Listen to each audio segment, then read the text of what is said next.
বিসমিল্লাহির রহমানির রহিম। আসসালামু আলাইকুম এভরিওয়ান। সবাই কেমন আছেন? আশা করছি আল্লাহর রহমতে সবাই ভালো আছেন।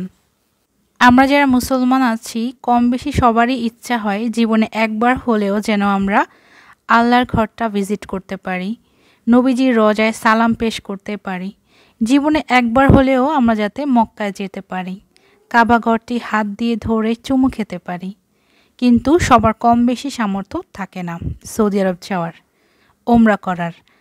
আজকের ভিডিওতে আমি আলোচনা করব কিভাবে সর্বনিম্ন মূল্যে আপনি উমরা করতে যাবেন। হজ আমাদের উপরে ফরজ করা হয়েছে, তবে উমরা আমাদের উপরে ফরজ করা হয়নি। এটা একটা নফল ইবাদত, তবে এটা সওয়াব কিন্তু হজের থেকে কোনো অংশেই কম না। তাই হজ করার পূর্বে আমি মনে করি একবার ভিডিওতে চলে যাই। তো সর্বনিম্ন মূল্যে আমরা কিভাবে উমরা করব? তো উমরা করার জন্য আমাদের সর্বপ্রথম যে জিনিসটা করতে হবে সেটা হচ্ছে ভিসা।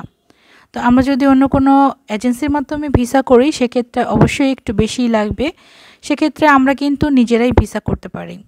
যে কোনো কম্পিউটারের দোকানে গিয়ে যেখানে লেখা হয় যে বিভিন্ন প্রকারের ভিসা করা হয়, ওখানে গিয়ে আপনি ফর্ম জমা দিতে পারেন অনলাইনে। এরপরে মেন ফর্ম সেটা কিন্তু যমুনা ফিউচার পার্কে গিয়ে জমা দিলেই আপনি আপনার ভিসাটা পেয়ে যাচ্ছেন। তো আগে ভিসার জন্য 15,000 টাকা জমা দিতে হতো, কিন্তু বর্তমানে এর মূল্যবৃদ্ধি পেয়েছে, যে কারণে ভিসা করতে সৌদি আরবে এখন প্রয়োজন হয় 22,000 টাকা। মানে টোটাল আপনাকে 22,000 টাকা জমা দিতে হবে ভিসার জন্য। দ্বিতীয় যে জিনিসটা সবচেয়ে বেশি ইম্পর্ট্যান্ট সেটা হচ্ছে প্লেনের টিকিট। তো প্লেনের টিকিট কিন্তু ভ্যারি করে সিজন অনুযায়ী। যেমন শীতের মরশুমে আপনার প্লেনের টিকিট ভাড়া একটু বেশিই থাকবে, গরমের মধ্যে কম থাকবে, কিন্তু রোজার মাসে কিন্তু সর্বোচ্চ থাকবে। তো প্লেনের টিকিট এখন অনেক বেশি হয়ে গিয়েছে। টিকিট আমি বলবো যে 1 লাখ থেকে 2-2.5 লাখ পর্যন্ত কিন্তু দাম বেড়ে যায়। শুনে কিন্তু আপনার অবাক লাগবে, বাট হ্যাঁ, সত্যটা এরকমই। কিন্তু আপনি যদি ট্রানজিট টিকিট করেন সেক্ষেত্রে কিন্তু 60,000-এর মধ্যে আপনি টিকিট পেয়েও যেতে পারেন। সেক্ষেত্রে ট্রানজিটটা হচ্ছে আপনাকে ঢাকা থেকে বা বাংলাদেশ থেকে আপনি প্রথমে যাবেন দুবাই, দেন দুবাইতে আপনি 4-5 ঘন্টার একটা বিরতি হবে দুবাই এয়ারপোর্টে, বা আপনি ফ্লাইটেই বসে থাকতে পারেন 4-5 ঘন্টা বা 2-3 ঘন্টাও হয় এরকম। তো ওখানে বসে থাকতে পারেন, দেন দুবাই এয়ারপোর্ট থেকে আপনি আবার জেদ্দা বা সৌদি আরবের জন্য রওনা করবেন। এটাকে বলা হয় ট্রানজিট। তো এটাতে আপনার টিকিট কিন্তু কমই লাগে, 60,000 থেকে শুরু করে 80,000 পর্যন্ত। বা টিকিটটা যদি আপনি নিজে কাটেন কোনো একটা ওয়েবসাইটে, যে বাংলাদেশের যে অনেকগুলো ওয়েবসাইট আছে, ওখানে গিয়ে আপনি সবসময় দেখবেন যে টিকিটের প্রাইসটা কবে কমবে। তো আপনি নিজে যখন কাটবেন তখন কিন্তু টিকিটের প্রাইসটা কমেই পেয়ে যাবেন। তো আমরা ধরেই নিচ্ছি টিকিটের মূল্য 70,000 কি 80,000। ওকে, এবার থার্ড অপশন হচ্ছে আপনার হোটেল। আপনি ওখানে গিয়ে কোন হোটেলে স্টে করবেন।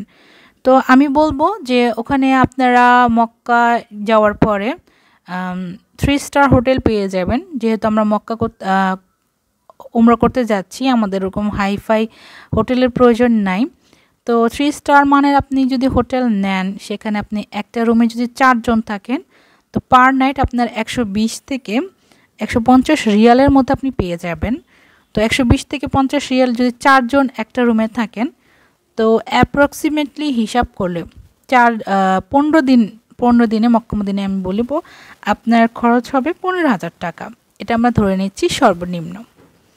এরপরে আমরা নেক্সটে যাচ্ছি, সেটা হচ্ছে খাবার। তো আপনি চাইলে হোটেলে তো অবশ্যই খাবেন, আপনার বাংলা হোটেল আছে, ওখানে আপনি অনেক চিপ রেটে কিন্তু খাবার পেয়ে যাবেন।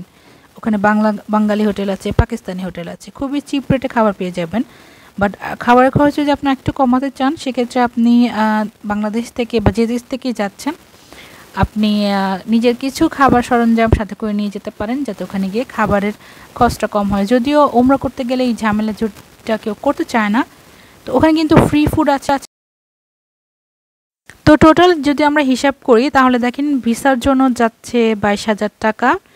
তো টিকিটের মূল্য আমি ধরে নিচ্ছি 80,000 টাকা যদি ট্রানজিট হয়, আর ডিরেক্ট বিমানে তো বেশি নিবে আপনার। আর এখানে আমি হোটেল ভাড়া নিচ্ছি 15,000 টাকা, আর খাবারে আমি আপনার 10 নিচ্ছি না, 5,000 নিচ্ছি যদি আপনি কম খেয়ে থাকেন। তো সব মিলিয়ে পড়ছে হচ্ছে 1,22,000 টাকা। তো তারপরেও কিন্তু ভালোই কম পড়েছে। হাদিস কোরআনে আছে আল্লাহ রাব্বুল আলামিন কী ধরনের হজ বা উমরা করা পছন্দ করে। তো যেই ধরনের হজ বা উমরা করতে গিয়ে বান্দার একটু কষ্ট হয়, অসুবিধা হয়, সেই ধরনের উমরা হজই আল্লাহ রাব্বুল আলামিন কিন্তু পছন্দ করেন। আমরা যদি উমরা বা হজ করতে গিয়ে যদি আমাদের নিজস্ব বাসায় যেরকম থাকি তার চেয়ে বেশি যদি আরামে থাকি, সেটা অবশ্যই হয়তো আল্লাহ পছন্দ করবেন না। বাট যারা অ্যাফোর্ড করতে পারেন সেটা ভিন্ন কথা। বাট একটু কষ্টকর জিনিসেই কিন্তু সওয়াব বেশি পাওয়া যায়। তাই এই তো 1,20,000 বা 22,000-এর মধ্যেই চাইলে আপনি কিন্তু উমরা পালন করতে পারেন। এর নিচে আপনি কিছুতেই পারবেন না, আমি গ্যারান্টি দিয়ে বলছি। কারণ জিনিসপত্রের মূল্য মূল্যের দাম সব কিছুই অনেক বেশি বাড়তি এবং যত দিন যাচ্ছে বাড়বেই কিন্তু। তো বয়স থাকতে, সময় থাকতে আমরা উমরাটা করে ফেলি। তো ভিডিওটি যদি আপনাদের একটু ভালো লেগে থাকে আমাকে কিন্তু কমেন্ট করে জানাবেন, আর একটা লাইক দিয়ে দিবেন। চাইলে শেয়ার করতে পারেন কিন্তু, আর চ্যানেলটিকে অবশ্যই সাবস্ক্রাইব করে দিবেন।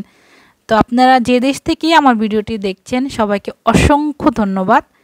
আল্লাহ হাফেজ।